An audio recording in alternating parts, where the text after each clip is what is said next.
God, that new study, very detailed. It shows that back in May, there was a California teacher who was unvaccinated in her elementary school just north of San Francisco. It notes that she reported being symptomatic for COVID-19 on May 19th, but went on schooling and went on in teaching for 2 more days after that. And then on May 21st, she tested positive for COVID with the Delta variant. The study says on occasion between the time of the reported symptoms and the positive COVID test, the teacher she read aloud, unmasked, to the class despite school requirements to mask while indoors. Then on May 23rd, staff, students, and families tested positive for COVID-19. 26 people in all, and 12 of those were students.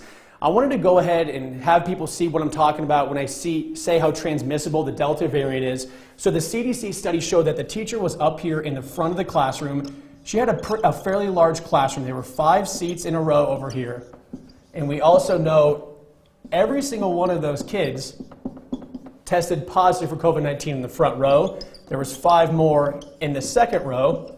3 of those students tested positive for COVID. So in those first 2 rows, that means you just have an 80% of attack rate with COVID-19. There was 3 more rows here in the back. I'm going to go ahead and just draw it out for you so everyone can understand what I'm saying here.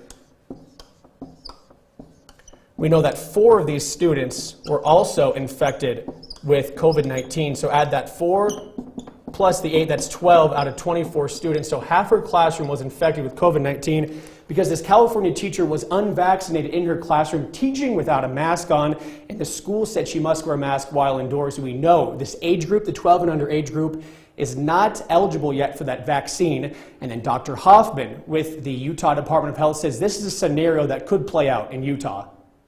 We also know that kids are very good spreaders. And even if they don't get sick, they take their infection home to those who may be more vulnerable. From this time last year to this year, Dr. Hoffman did say that COVID cases in school-age children 12 and under are 3.5 times more likely. Reporting live in Midvale, Jordan Burrows, ABC4 News.